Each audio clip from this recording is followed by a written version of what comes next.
This week, Ireland lost a hero. Derry lost a son. Sinn Féin lost a leader. And I lost a dear friend and a comrade.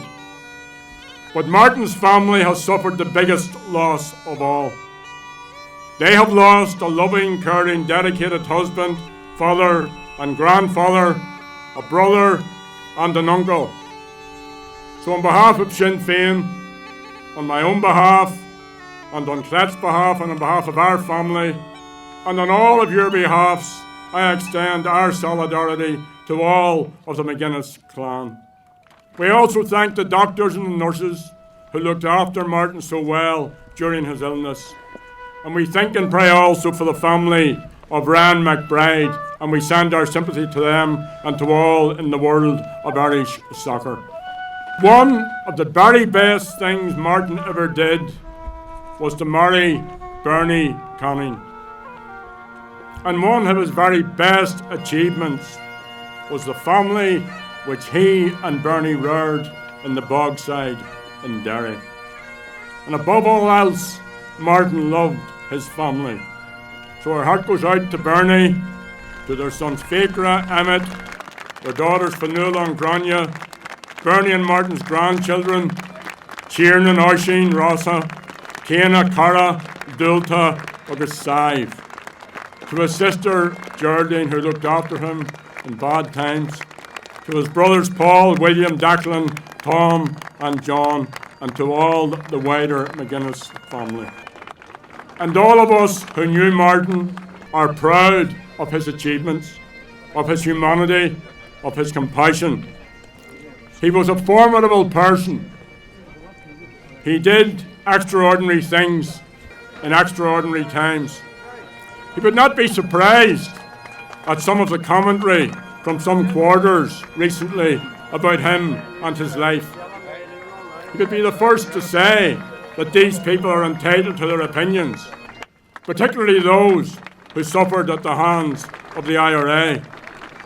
But let me take issue with those in the editorial rooms or in the political ivory towers who denounce Martin McGuinness as a terrorist.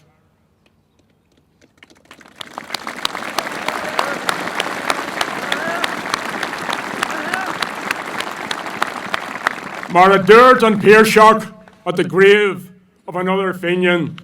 The fools, the fools, the fools. Martin cannot answer them back, so let me answer for him. Martin McGuinness was not a terrorist.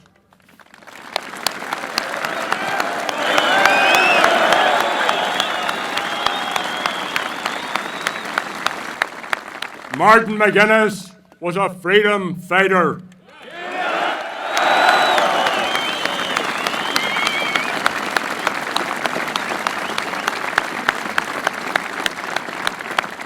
He was also a political prisoner, a negotiator, a peacemaker, a healer. And while he had a passion for politics, he was not one-dimensional. He had many interests. He was interested in nature, in spirituality, and he was famously, hugely interested in people. He also enjoyed storytelling. He could tell a yarn better than most, including me. And in the early weeks of his illness after Christmas, I tried to encourage him to write a book. And he was up for that. None of the two of us realised just how seriously, we knew how seriously ill he was, but none of us predicted the outcome. But he was up for writing a book about childhood summers in Donegal, in the alleys outside Buncrana, about his mother, his memories of his father, his brothers and sisters, school days, much more, meeting Bernie, their courtship, the births of their children, their grandchildren. Unfortunately, he will never write that book. He was a good writer. He was a decent poet, with a special place in his heart for Seamus Heaney and Patrick Kavanagh. He loved growing herbs. He thought he was the world's best chess player. He loved cooking, fly fishing, walking especially round Greenan Fort, Greenan and Ayok. Wintre salt a gach sort sport ach ni ro pelador ni na massa na a riu.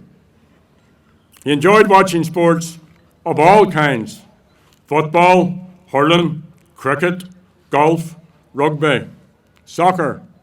He was the world's worst soccer player. He once broke his leg playing soccer. He had a plaster, you remember, Bernie?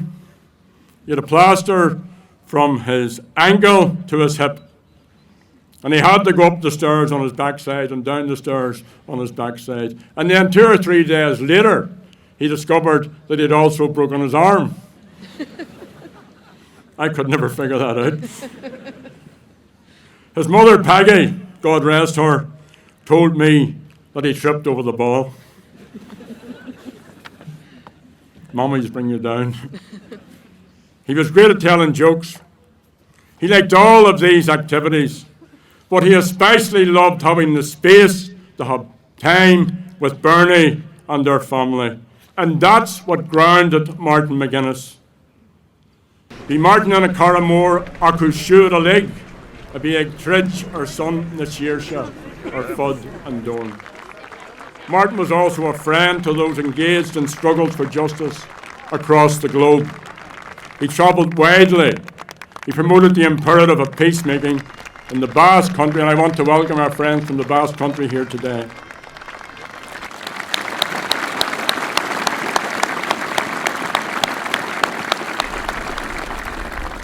He travelled to Colombia, to the Middle East, to Iraq, and I want to welcome the Palestinian ambassador here today.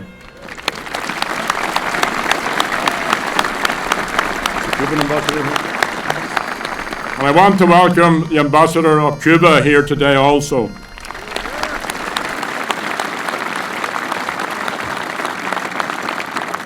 He travelled to South Africa to meet Nelson Mandela and others in the ANC leadership, as well as in the National Party, to learn from their experience. But he was also a man, in many, many ways, who was very ordinary. He was particularly very ordinary in his habits and in his personal lifestyle. He wasn't the slightest bit materialistic. Like many other Derry ones, Martin grew up in a city in which Catholics were the victim of widespread political and economic discrimination. He was born into an orange state which did not want him or his kind. Poverty was endemic. I remember him telling me that he was surprised to learn that his father, a quiet, modest, church-going man, marched in the civil rights campaign here in Derry. And the Orange State's violent suppression of that civil rights campaign, the Battle of the Bogside, and the emerging conflict propelled Martin into a life less ordinary. Búil Midgeon Shaw, Don Céad Uair, Blint a Fada ó Hin, a Dira Seer. Is Carja agus Comradaha, Magina ó Sin. Martin and I first met 45 years ago behind the barricades in Free Derry. We have been friends and comrades ever since. From time spent on the run, to imprisoned in Mountjoy, in the Curragh, in Portlaoise, in Belfast Prison, through his time as Northern Education Minister and later Deputy First Minister, along with Ian Paisley, and then Peter Robinson, and then Arlene Foster, Martin made a non-paralleled journey. And reading and watching some of the media reports of his life and death in recent times, one could be forgiven for believing that Martin, at some undefined point in his life, had a road to Damascus conversion, that he abandoned his Republican principles, that he abandoned his former comrades in the Irish Republican Army, and that he joined the political establishment. And to suggest this is to miss the truth of his leadership and the essence of his humanity. There was not a bad Martin McGuinness, or indeed a good Martin McGuinness. There was simply a man like every other decent man or woman, doing their best in very difficult circumstances. Martin believed in freedom. He believed in equality. And he resisted, by armed actions, those who withheld these rights, and any help to shape conditions in which it was possible to advocate for these entitlements by unarmed strategies. And throughout it all, Martin remained committed to the same ideals that led to him becoming a Republican activist in the first instance. He believed that the British government's involvement in Ireland and the partition of our island are the root causes of our difficulties and of our divisions. And he was absolutely 150% about that.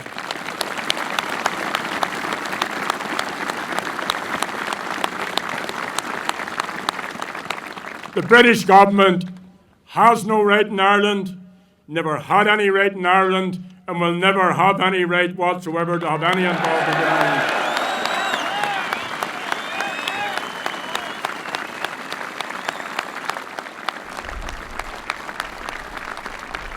Along with others of like mind, he understood the importance of building a popular, democratic, radical Republican Party across this island. He especially realised that negotiations and politics are another form of struggle. And in this way, he helped chart a new course, a different strategy. And this involved taking difficult initiatives to make political advances. Our political objectives, our Republican principles, our ideals did not change. On the contrary, those guided us through every twist and turn and will continue to guide us through every twist and turn of this process. Thanks to Martin, we now live in a very different Ireland, an Ireland which has changed utterly. We live in a society in transition. The future can now be decided by us. It should never be decided for us. Without Martin, there could not have been the type of peace process we've had. Much of the change which we now take for granted, and people sometimes say to me, the young ones take it for granted, and I say to them, that's good. That's a good thing.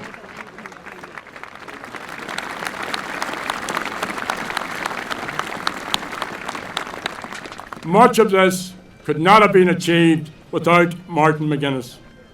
And in my view, the key is in never giving up.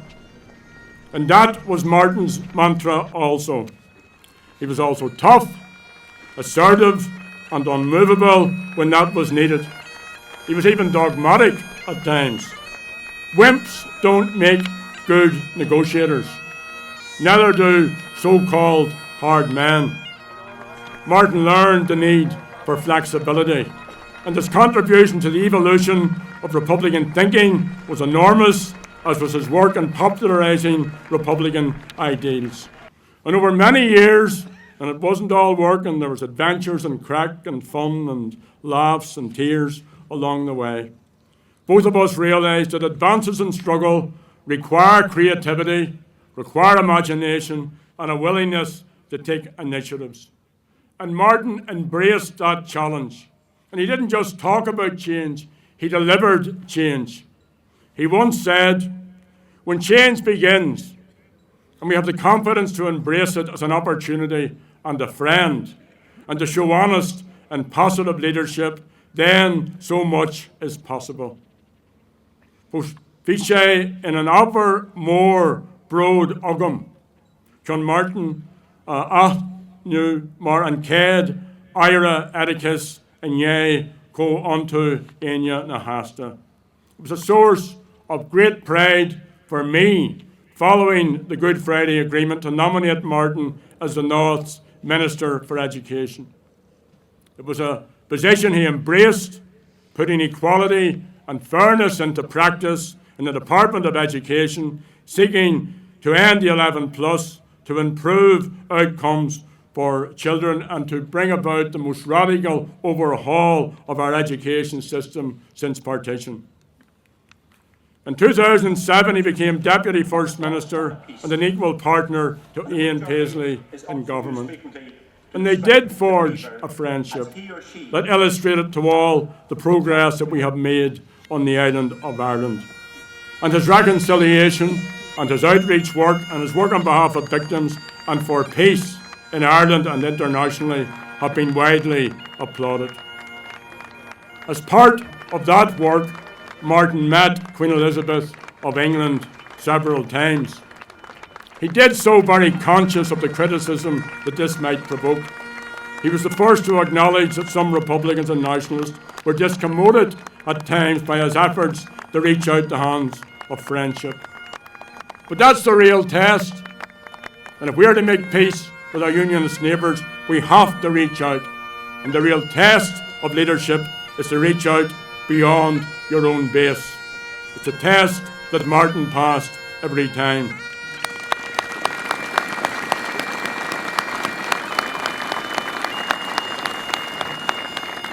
Some unionist leaders were discommoded also at the sight of their Queen meeting our Martin, or on another occasion using a couple of focal, or bowing in salute to the men and women of 1916.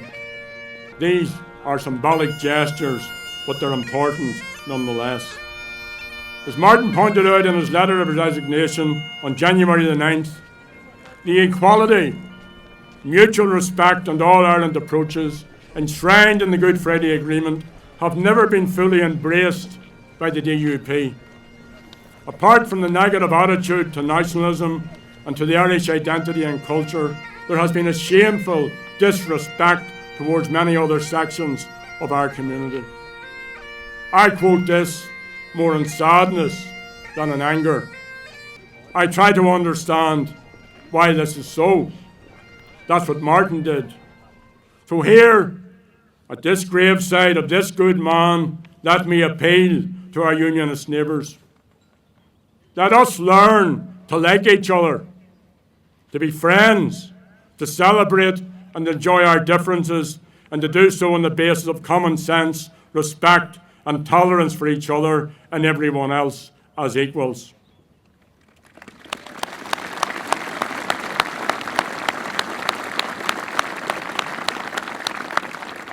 Let me appeal also to nationalists and Republicans. Do nothing to disrespect our unionist neighbours or anyone else. Yes, stand against bigotry, stand up for your rights, stand against sectarianism, but respect our unionist neighbours. Reach out to them. Lead, as Martin led, by example, by little acts of kindness and generosity. It's féidir lena a bheith úntach brodúil as Martin. It's dinne éid in the fear agus na man rá úntach sin, a seas and fud or son saoirse na huireann. We can be proud of Martin, the huge attendance here today, and I want to welcome friends from across this entire island and from England, Scotland and Wales, from Canada, from Australia and from the United States of America. That's all indications of the love and respect that Martin was held in. Why is this so? It's because he was another of those great and remarkable men and women who stood up for Irish freedom and for what they believed to be right. And he believed that a better Ireland, a genuinely new Ireland, is possible. He rejected any suggestion that gender or race or class or skin colour, or disability, or sexual orientation, or religion should exclude citizens from their full rights and entitlements. And that's the legacy which we have to build upon. Of course, while much progress has been made, not least in the numerous lives saved in the last 20 years, nevertheless, Irish Republicans know that a long, long road with many twists and turns still lies ahead.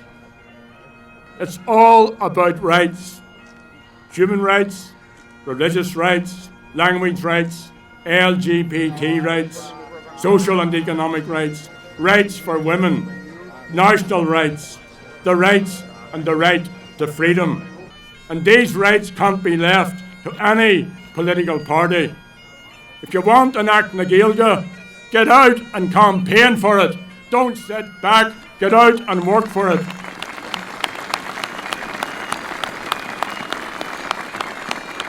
Na Hopperay, Johnny. If you want a Bill of Rights, campaign for that. If you want marriage equality, mobilise, get on the streets, demand it. If you want freedom, go out and take your freedom.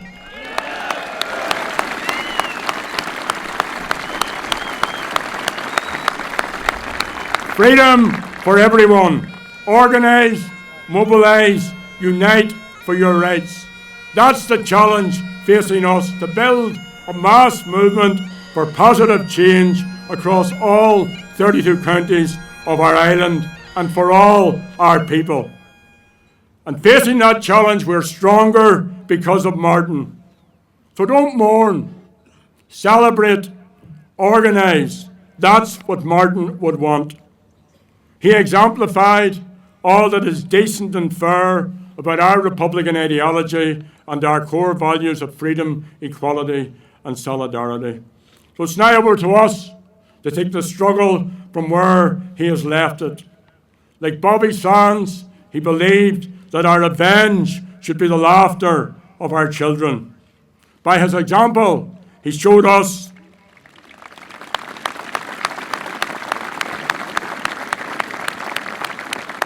that it's possible to build peace out of conflict, to build a fair and a better and more equal future, and to build unity out of division. And Martin will continue to inspire and to encourage us in the time ahead. Or Jesh Je Goro a Anam Dilish, Nive a Lahad on Arish. I never thought for one moment that I would be giving this oration here today. Martin was looking forward so much to stepping down from public office in May. He was looking forward to it every day that passed. Not to step back from activism, but to step back from the rigours of that particular position. This wasn't to be, but his was a life well lived. Now, none of this is any consolation to Bernie and to her clan, but we pray that she and they, in the time ahead, will take comfort from the happy times they enjoyed with Martin. He said Bernie was his rock many times during his illness. My rock of Cashel, he told me. I'm lucky to have her. And Bernie was also lucky to have him. But so were the rest of us. We also loved him. He will be missed by many, but Bernie will miss him more than anyone else. So farewell, Martin. Slán a cara. Slán go Joe. We thank Martin McGuinness. He was a rebel. Up the rebels.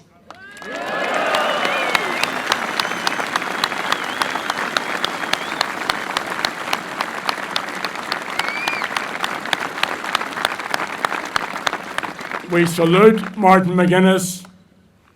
We applaud Martin McGuinness. He was a Republican. Up the Republic. Go to Mila, my